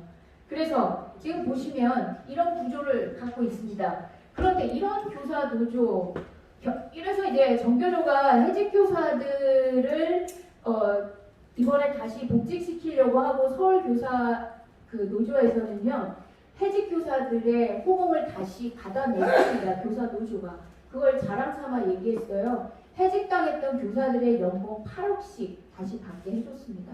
그거 다 세금으로 받겠죠. 이게 지난번에 교육부 장관이에요. 이 사람이 그 빨간 머스탱의 김은영 교사예요. 둘이 좋아 죽습니다 아주. 근데 교사 노조가 정교조와 아무 상관없다는데 교육부 장관이 교사노조의 위원장만 불러다가 저렇게 밀월관계를 가졌으니 교사노조가 순식간에 크지 않았겠습니까? 지금 교사노조는 정교조를 능가할 만큼 회원수를 많이 확보했습니다.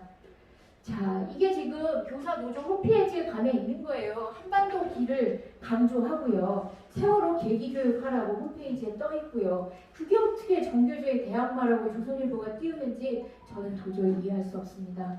자, 이런 내용들이 정교조와 함께하자는 이런 흐름이 교사노조연맹이 그대로 면면이 흐르고 있는 거죠. 그래서 이런 탈정치 교사노조의 진짜 제대로 된 대항마는 저희들이 할 수 있습니다. 대한민국 교원조합이고요. 생긴 건 2008년부터 생겼고 저희는 선생님들의 전문성은 공부하는 데서 나온다고 생각해서 열심히 선생님들과 공부하고 있습니다. 뭐 AI 관련된 연수도 하고 인권 관련된 연수도 하고요. 책도 열심히 읽고요. 그리고 선생님들의 법적 지위를 위해서 변호사 단체와도 MOU하고 교육 정책에 관련해서 국힘당에 있는 국회의원들과 함께 정책 토론회도 하고 있습니다. 올해도 6월달에 예정돼 있습니다. 그리고 인수위에 저희는 작다고 패싱하시더라고요. 그래서 막 공문 보내고 싸워서 인수위에 가서 저희도 면담도 했습니다.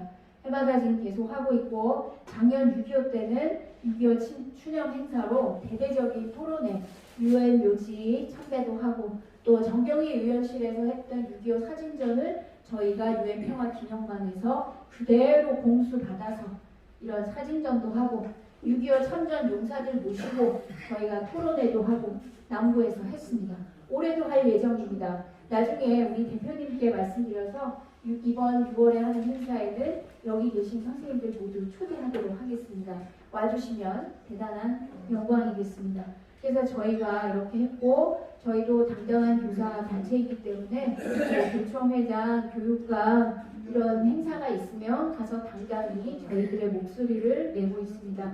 이번에는요, 그 시교육위에 계획서를 제출해서 선생님들이 좀 더 많은 역할을 할 수 있도록 교육위에 예산도 타냈습니다. 그래서 여러 가지 행사를 하고 있고요.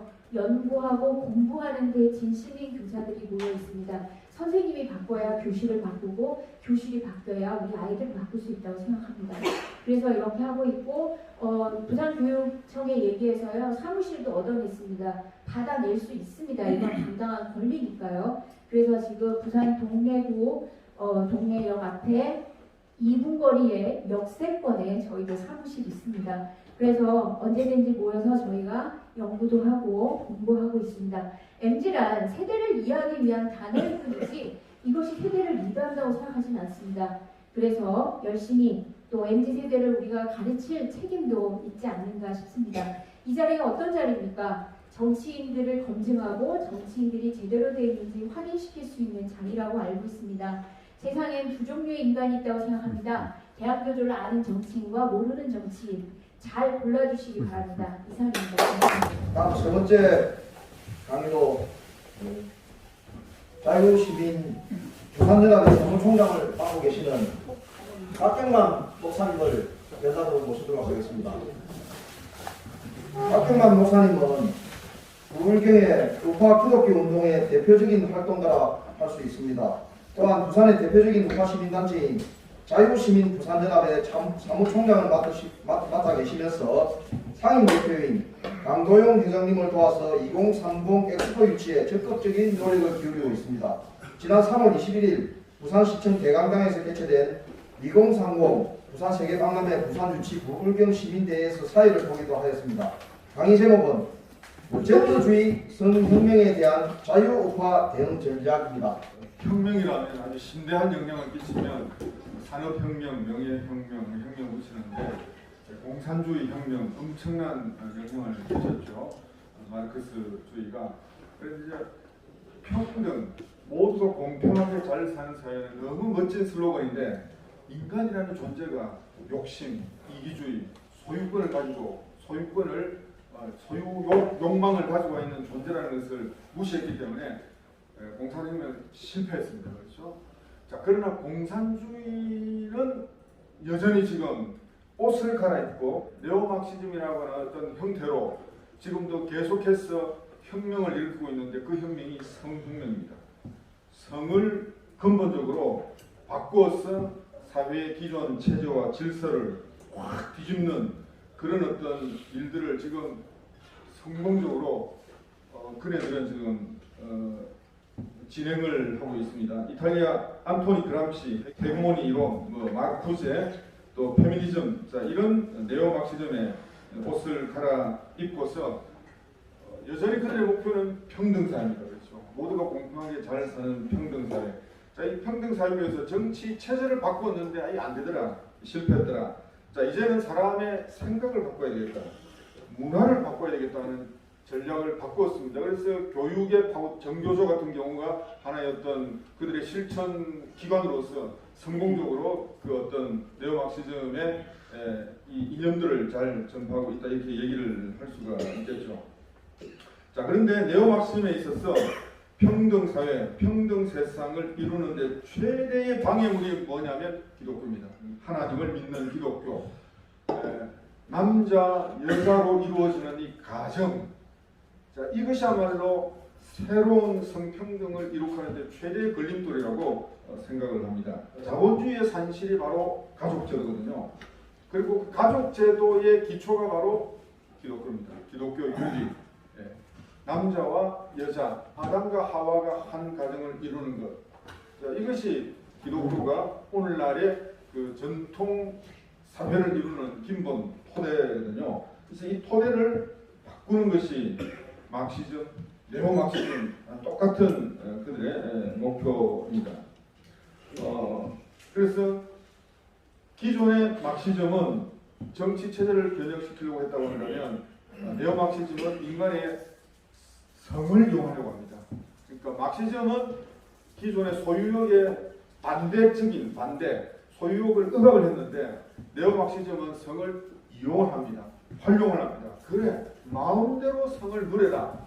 모든 종류의 성을 다 누려라 하니까 얼마나 이게 효과적으로 파급되겠습니까? 그래서 네오마르크시즘은 엄청나게 우리 사회에 지금 영향력을 발휘하고 있는 가운데 있다는 것입니다. 자, 이 네오마르크시즘이 우리 사회에 파급되는데 큰 역할을 한 사건이 하나 있는데 이게 68혁명입니다. 1968년 68혁명. 프랑스에서 그 난테르 대학에서 남학생들이 여학생 기숙사에 들어가는 거 못 맞게 막으니까 자유롭게 좀 다니게 만들면 좋지 않느냐. 자유롭게 여학생 기숙사 들어가고 성적 행위를 마음대로 할 수 있는 자유를 가져라. 자, 이것 때문에 데모를 일으켰어요. 근데 이 데모가 이제 학생들의 호응을 얻어가지고 이것이 난테르 대학 본부를 점거하고 노동자들이 가세하고 이렇게 하면서 남녀 평등, 여성 해방, 반전, 반핵 이런 쪽으로 이제 이슈를 쫙쫙쫙쫙 펼치면서 국가 기능이 마비되고 결국 드골 대통령이 대통령에서 물러나는 그런 어떤 결과까지 있게 되어졌습니다.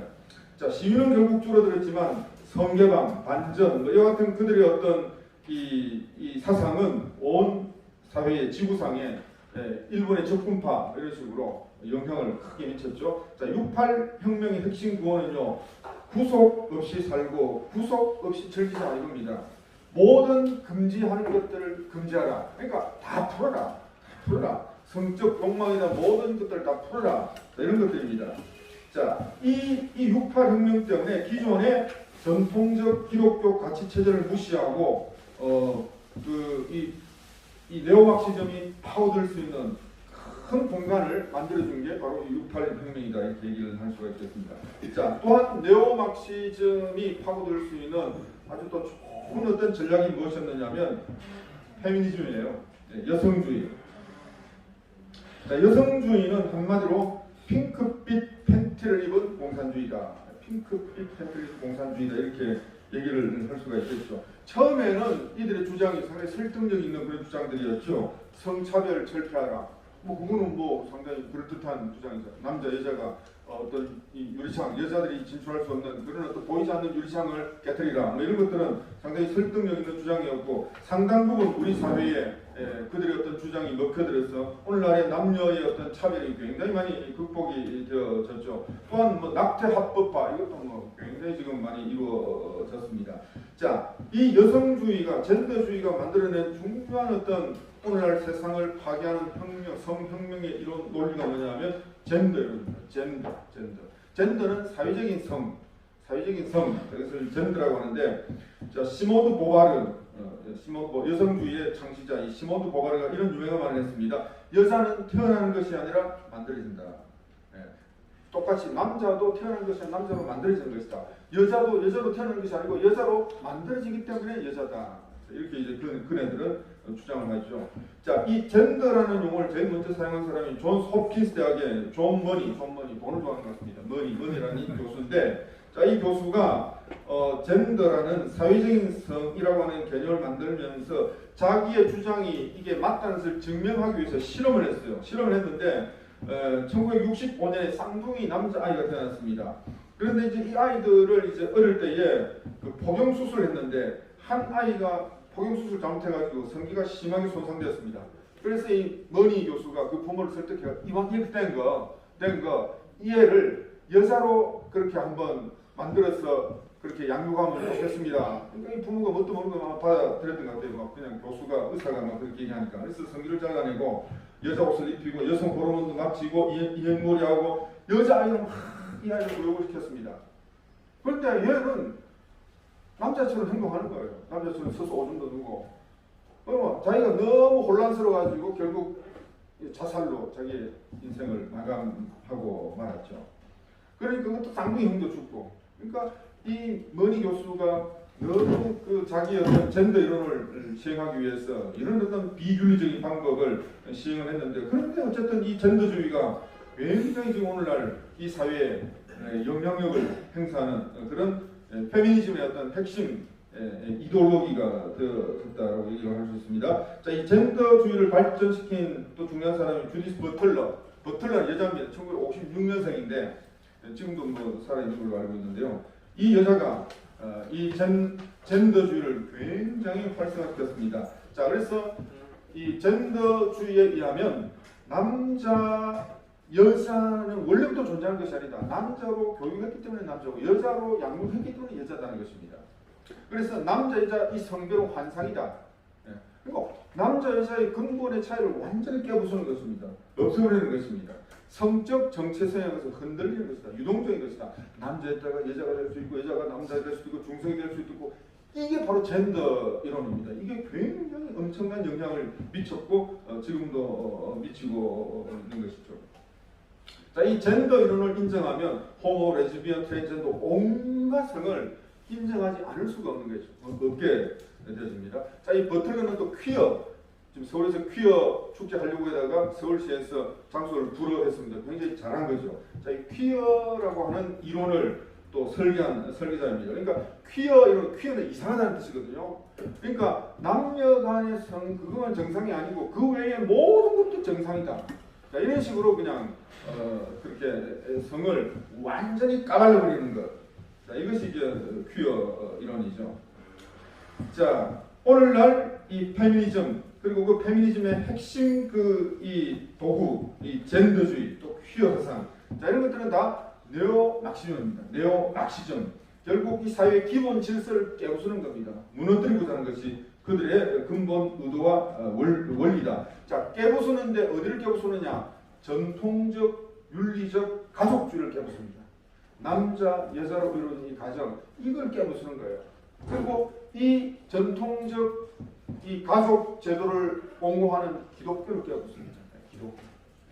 이 두 개를 깨부수면 사회를 완전히 혁명을 해서 모두가 지 마음대로 성을 누리는 평등한 사회를 만들 수가 있다라고 주장을 하게 되어지는데, 여러분 이 결과 어떻습니까? 오늘날 남자와 여자를 미워하고 서로 증오하잖아요. 결혼도 안 하고 가정도 안 가지고 결국 나라가 망하는 길로 가게 만드는 것들이 결국 이들이 주창하는 논리라는 것을 우리가 뼈저리게 느끼지만 어떻게 해야 될지 잘 모르는 사이에 세상은 지금 엄청나게 이 변화의 물결을 타고 있는 가운데 있습니다. 자, 결론적으로 이 페미니즘, 젠더주의, 이 퀴어 사상이 제정하려고 하는 법이 차별금지법이에요. 그거 좋은 거 아니야? 차별하지 말자. 그러니까 원래 겉으로는 그럴듯한데 안에 속 내용은 전혀 그게 아니고 오히려 우리 사회의 근본 어떤 이 시스템을 무너뜨리고자 하는 건데, 자, 이들이 차별금지법의 법적 제정하고자 하는 그 내용을 보면 성별, 장애, 병력, 나이, 성적 지향성, 출신국가, 출신민족, 피부, 언어 이런 것들로 차별받지 않도록 한다. 여기서 문제되는 것이 성적 지향성입니다. 남자든 여자든 뭐든 지 마음대로 하자는 대로 내버려 두자. 그래, 내버려 두면 되지. 문제는 내버려 두는 것이 문제가 아니라 그건 잘못됐는데요. 그 동생이는 그 성경적으로 잘못되는 건데요. 이렇게 하면 혐오 발언이 되겠습니다. 너 혐오 발언했지? 벌금 1,000만 원. 이렇게 하니까 교회에 입을 틀어막고 결국 교회를 무너뜨리고 사회의 건전한 도덕 윤리를 파괴하는 그 법이 바로 이 차별금지법이라는 것입니다. 자, 제가 어저께 어떤 뉴스를 봤는데 지금 북구의 국회의원 누구예요? 네. 자, 김덕 국회의원이 어떤 법률을 제정했는데 저 법률을 제정하는 내용이 뭐냐면요, 모든 성평등을 양성평등으로 바꾸겠다. 이거는 굉장히 잘하는 것이죠. 성평등은 남녀 성구분을 다 없애버리는 것이 이 성평등이 나쁜 거죠. 우리가 제안하는 것은 양성평등입니다. 남자 여자가 서로 공존하고 잘 평등하게 지내죠. 오케이. 왜? 남자 여자를 정확하게 인정하니까. 성평등은 남자 여자 구분을 없애버리니까 이거는 아주 나쁜 것입니다. 그래서 지금 김덕 의원이 이 성평등을 양성평등으로 바꾸자고 한 것은 굉장히 잘한 것이고, 그래서 내년에 총선 국민에 있어서 우리 자유우파 세력은 기독교계의 어떤 세력과 함께 힘을 합해서 차별금지법, 포괄적 차별금지법에 있는 독소장 때문에 이것은 우리가 반대한다. 그리고 양성평등의 가치를 우리는 주창한다. 자, 이런 것들을 우리가 이런 이슈들을 우리가 바르게 잘 내세우고 거기에 함께 우리의 정책들을 내세우고, 자, 이렇게 하게 되어진다고 한다면 우리 자유우파 세력과 또 기독교계가 힘을 합해서 올바른 도덕 윤리를 바르게 세우고 우리 사회의 올바른 가치관을 바르게 잘 세우는 그런 일들을 우리가 성공적으로 수행할 수가 있게 되어질 것입니다. 대단히 감사합니다. 마지막 강의로 부산 도시재생센터 이사님으로 계시는 전종호님을 연담으로 모시겠습니다. 전종호님은 그동안 부산의 발전과 한국의 정치 발전에 대한 깊은 관심을 가지고 노력해온 부산의 대표적 인물 중 한 분입니다. 현재 부산 도시재생센터 이사만이 아니라 국가원로회의 부산위원, 국민의힘 부산시당 혁신위원, 평화통일정책자문위원 등을 역임하고 계십니다. 2030 월드 엑스포와 부산의 천지 개벽이라는 제목으로 강의를 하겠습니다. 제가 오늘 말씀드리고자 하는 것은 2030 2030년대 월드 엑스포를 부산에 개최하자는 얘기입니다. 파리, 뉴욕, 시카고 그 도시는 엑스포 세계 박람회를 통해서 도시가 발전됐습니다. 그 세계 박람회 역사는 뭐 길드나 우리나라 보고상처럼 똑같은 경우는 아닙니다만 들고 다니고 이동하는 문물이 한테 모아서 전시를 한 겁니다. 그게 세계 만국 박람회입니다. 시카고에서 100 몇 년 전에 박람회를 할 때 처음 코카콜라가 전시됐답니다. 그때 200만 잔 먹고 1930년도에 세인트 루이스인가 거기에서 자동 코카콜라 자동 판매기가 만들어졌답니다. 그때 160만 잔 먹는 바람에 세계적인 코카콜라가 됐답니다. 에펠탑 설명은 안 드려도 더 잘 아실 것 같고 가장 가까운 근대 얘기로 여기 잘 아시겠지만 1970년도에 대판 오사카 만국 박람회가 아시아 최초로 개최됐습니다. 그때 일본은 터닝 포인트였습니다. 그 이후에 일본은 기본만장해가지고 동경파라 미국 다 사장됐습니다. 70년대 80년대 초까지. 3년 전에 우리 강의자님도 계십니다만 이 후보로 나온 현 시장이 어제 아래 독일 가고 아프리카 3국을 다니면서 지금 2030 유치를 위해서 열심히 다닌 걸 알고 있습니다만 이분이 후보로 나와서 2030이야말로 대박이다. 이 얘기를 우리가 사석에 앉아서 얘기를 듣고 나눴습니다. 그래서 2030 그때부터 우리 시민들이 2030에 대해서 눈이 떠졌습니다. 2030 월드 엑스포가 뭔가? 작년 윤 정부와 부산의 박 시장의 런닝메이트가 2030이야말로 반드시 부산이 유치해서 부산의 천지개벽을 한번 이루어보자. 그 내용을 제가 간단히 좀 설명을 드리겠습니다. 지금 현황이 이렇습니다. 어제까지 보도된 내용에 보면 그동안 172개국 월드컵이나 올림픽은 IOC 위원, 피파 위원회에서 개인이 투표를 합니다. 나라와 관계없이. 그런데 이 월드 엑스포는 나라가 투표를 합니다. 172개국의 가입국, BIP. 그런데 이 나라의 사우디의 그 돈을 앞세운 사라만 황태자가 72표를 이미 작년에 결정이 되어 있었다. 그래서 이게 결선 투표를 하고 이러니까 우리가 과반수를 하여간 우리가 차지를 해야 유치가 결정이 됩니다. 그런데 이렇게 거두절미하고 말씀드리면은 지금은 이제 따라잡았다. 그동안 지난 1년 동안에 윤 정부와 박 시장, 우리 부산시정에서의 런닝웨이터가 열심히 움직인 결과 이 나라적인 차원에서 박 시장이 그 소리를 사석에서 제가 한번 들었어요. 우리 강도영 회장님도 들으셨겠습니다. 자기가 작년에, 그러니까 재작년이네요. 보궐선거에 당선돼가지고 2030 유치위원장을 찾으니까 아무도 안 하려고 했답니다.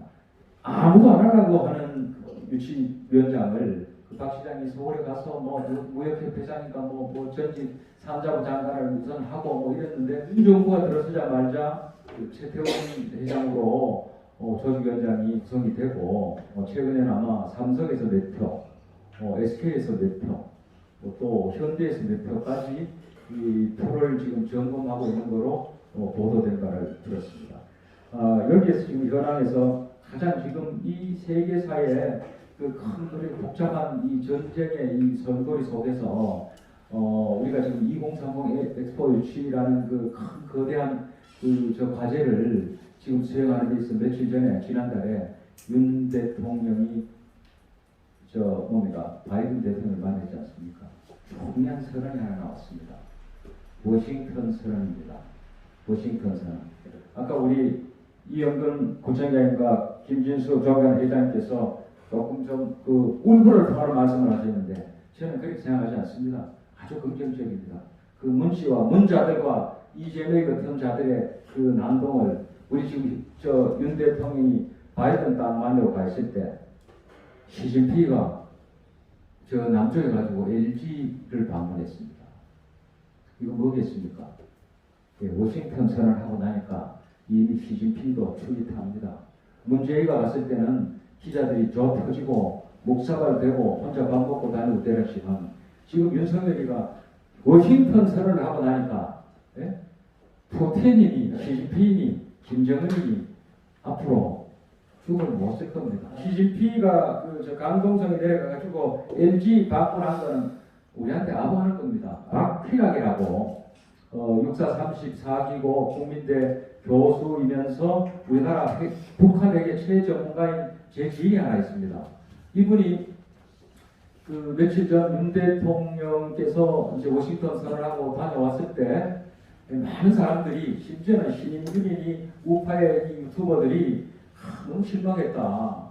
핵 공유 정도도 아니고 그런 정도의 회담을 하고 왔느냐라는 실망스러운 얘기를 한 사람이 굉장히 많았습니다. 그래서 저도 그 말이 사실인가 하고 한번 여러 곳에 뉴스를 뒤져봤습니다. 그런데 이 박희락 교수가 딱 한마디 했습니다. 이건 운영의 묘다. 이 북핵 문제 워싱턴 선언은 향후 운영의 묘다. 그럼 이제는 둘이 선언이라는 게 뭡니까? 증인 선서입니다. 예? 두 사람이 협의가 언제든지 깨질 수 있는 겁니다. 선서는 증인 선서라고 하늘의 땅에 만민의 약속을 한 건데 바이든이 그거 깰 수 있습니까? 그 선서를 우리는 윤석열과 바이든 1대1로 하고 왔습니다. 그럼 이제 북핵 문제 조금 안심해도 됩니다. 북핵 문제가 안심이 되지 않고는 2030 엑스포니 또 시진핑하고의 반도체 협상이 다 어렵습니다. 2030의 미래에 대해서 말씀드리겠습니다. 2030 월드 엑스포의 부산 유치는 통일입니다. 통일은 이게 뭡니까? 최근에 이제 29년까지 가덕도 신공항 그 준공 얘기 우리 들었지 않습니까? 신공항뿐이 아닙니다. 수소열차가 지하로 다니고 그 인프라는 부산의 인프라는 세계적인 인프라가 구축이 됩니다. 관광, 문화, 문물 뭐 이런 것은 기초적인 얘기고 그동안 얘기는 뭐 박물 장수들이 자기 물건을 전시하는 국가문화를 전시하는 수준의 세계 박람회라고 하면 부산의 박람회는 의료, 교육 뭡니까 또 BTS 뭐 문화적인 노래는 말할 것도 없습니다. 우리의 모든 K 문화를 세계에 보여줍니다. 그래서 편표 있는 43개국 아프리카 표를 지금 그 취득한 아프리카에다가 맞춤 지원해 주겠답니다. 우리나라에서 그 테스크포스가 청와대에 만들어졌죠. 교육은 교육, 무료는 무료를 아프리카 후진기업이 70년에 개발해 노하우를 전수해 주겠다. 이거 저 사우디를 우리가 이길 수 있는 비장의 카드 아니겠습니까? 그래서 저는 반드시 이긴다고 봅니다. 지난번 윤 대통령이 4월 초에 멕시코에 와가지고 뭡니까 식사단 하명을 할 때 이미 그때 2030 엑스포가 부산에서 개최된 다음 단계를 얘기하는 것을 들었습니다. 개최가 11월 달에 투표에서 결정이 됩니다만 7월쯤 되면은 마지막 프레젠테이션이 마치면은 거의 표 계산이 확정적이랍니다. 그러면은 마지막에 여기 조크 삼아 말씀드린 내용입니다만 7월 이전에 지금 거기 메인 그 자리가 여기 55 보급창에서부터 북한 매립지 전시가 됩니다. 120만 평 정도라고 알고 있습니다만. 그래서 저쪽이 이제 부산역 쪽은 자리가 그 뭡니까 그 도로까지가 밑으로 놓고 위에 공원화되고 자리가 이미 정비가 되고 있습니다만. 그래 되면은 우선 시각적으로도 부산이 천지개를 합니다. 서울 수도권에 2,500만 호 맞짱을 들 수 있는 거대한 부울경의 메가시티가 북한을 중심으로 구성이 됩니다. 매립 안 하고 떠 있는 호텔의 사무기술에서 업무 보고하는 것도 한번 들었습니다. 지도와 지형이 바뀌는 걸 넘어서 정말 부산이 천지개벽합니다. 우리나라가 천지개벽합니다. 5천년 역사에 이런 천지개벽은 없습니다. 일본이 70년도에 엑스포를 개최한 다음에 동경을 팔아서 미국을 다 산다는 기고만장 할 때가 있었습니다. 우리가 일본하고 지금 어깨를 견줄 정도로 되어 있습니다만 아직도 그거는 우리가 오만한 생각입니다. 일본을 아직 우리가 따라가지 않으면 문화적으로나 사회적으로나 아직 멀었습니다. 그런데 2030을 맞추고 나면 결론을 말씀드리겠습니다. 통일 문제 말이죠. 김정은의 북핵은 이제는 워싱턴 선언으로 이승만 대통령 한미동맹으로 우리가 경제를 이렇게 안심하고 살았듯이 워싱턴 선언으로 어느 날 갑자기 통일도 회방처럼 저 호박이 넝쿨채 들어올 통일도 올지도 모릅니다. 부산의 인프라가 구축이 되면 한일 회전 터널도 만들고 동북아의 중심이 부산이 됩니다. 길이 4통 발달이 되면 김정은처럼 형편없는 뭡니까 북한의 50분의 1밖에 경제력이라든가 모든 그 영향력이 없는 김정은이하고 우리가 1대1로 맞짱을 들 필요도 없습니다. 우리는 미국하고 1대1로 협약하고 선언을 하는데 김정은이 정도는 무시해도 됩니다. 그 세계의 모든 문물이 부산에 모이고 길이 부산을 중심으로 4통 8달이 아니고 아래로 소통이 되는데 평양 정도야 이제 가벼이 우리가 그냥 스쳐가는 도시가 될 것입니다.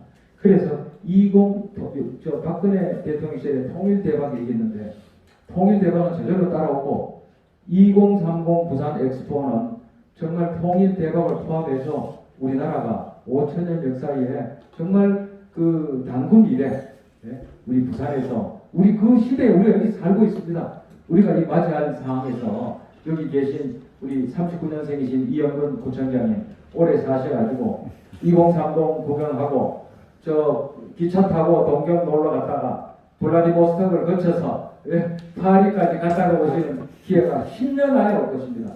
그게 2030 월드 엑스포 부산 유치입니다. 더 드릴 말씀이 많습니다. 조금 더 시간을 오버할 것 같아서 다음 기회에 또 2030 뭡니까 자세한 말씀을 드릴 기회가 있고 또 우리 2030 저 유치 실버 서포터즈 회장님이 우리 뒤에 앉아 계신 강병 회장입니다. 우리 여기 실버 서포터즈에 회원들이 많이 계신 걸로 알고 있습니다. 오늘 하여간 빗길에 이렇게까지 경청을 해주셔서 고맙고, 또 개별적으로 만났을 때 제가 자세한 또 말씀 더 드리고, 또 따뜻한 커피도 모시고 그런 시간을 만들도록 하겠습니다. 감사합니다. 반갑습니다. 저는 퍼포먼스 아티스트 김채남이라고 합니다. 정종호 선생님께서 2030 월드 엑스포에 대한 이제 강의를 해주셨는데요. 2030 월드 엑스포의 영향력이라면 엄청나죠. 다 알고 있는 사실이라고 생각합니다. 그런데 과연 2030 월드 엑스포가 부산에서 열린다는 보장이 저는 없다고 보거든요. 예를 들어 이제 워싱턴 선언을 하셔서 핵 문제가 해결되므로 유력하다고 이제 보시는 건 맞다고 생각합니다. 그런데 그렇다고 해서 부산이 이제 월드 엑스포가 열리느냐, 그 결정권은 이제 뚜껑을 열어봐야 한다고 생각하고요. 게다가 또 사우디에서 또 우리 한국의 수주를 또 엄청난 수주를 줬지 않습니까? 또 엑스포의 그 전화는 몇 10조에 달하는 그 돈이라고 알고 있거든요. 혹시 그 내막이 또 그런 건지 아닌지 또 궁금해하는 사람들도 있습니다. 제 질문의 요지는 그러니까 2030 월드 엑스포가 부산에서 열리는 뚜껑을 열어봐야 한다. 두 번째, 사우디가 그런 이제 내막을 다 하지 않았느냐, 그런 의문이거든요. 질문 드렸습니다. 워싱턴 선언에 카이로 선언에 거듭나다고 말씀드렸고, 워싱턴 선언이기 때문에 앞으로 한국에서 전쟁에 대해서는 상당히 그 대외적으로 안심을 해도 될 것이다. 네? 그 메이저 뭐 한다 그러는데 이북에서 핵으로 막 위협하면 우리 불편하지 않습니까? 그 순간에 시진핑이가 이미 광동 LG에 들렸다는 얘기는 상징적인 내용입니다. 그리고 저거 그때 그 오보라고 얘기 나왔습니다. 살라만 황태자가 작년에 롯데에 왔을 때 네옴시티에 우리 그 건설을 하는데 뭡니까 저로 빠따제로 우리가 2030을 양보하고 사우디 네옴시티 참가로 우리가 들어가는 게 아니냐. 그건 완전 오버라고 얘기했어요. 저기 우리가 참가해봤자 100조 가겠어요. 200조 이익을 보겠습니까? 이거는 2030은 네옴시티 참가 1원도 안 해도 우리가 우선 그 직접적인 그 효과가 60조라 그러는데 고용 효과 50만 명. 그런데 저는 이 2030 월드 엑스포는 보이는 60조, 50조, 50만 명의 내용이 아니고 이거는 자손만대의 번영에 그 보장된 내용입니다. 그러니까 이 2030 월드 엑스포 유치하고 그 어느 것하고 비교가 안 됩니다. 안 되고 아까도 결론적인 말씀을 드렸지 않습니까? 통일이 스며듭니다. 통일이 2030이 대박 속에 통일은 작은 50분의 1밖에 안 되는 북한의 경제력이 우리 여기서 정말 폭발적인 세계적인 문화와 문물과 경제와 산업이 집결되고 전시가 됩니다. 그럼 우리 모든 그 문물에 지난번까지는 상하이 엑스포 또 뭡니까 두바이 엑스포를 능가하는 우리가 IT 강국 BTS를 보유한 문화의 강국 우리 한국의 모든 그 길을 신명을 보여줄 2030년이 될 것이다. 저는 그런 생각에서 대박을 넘어서 천지개벽이라고 표현합니다. 이건 하나하나 앞으로 더 좀 챙겨보시고 우리가 보이는 뉴스를 우리가 접하는 기회가 될 수 있으면 좋겠습니다.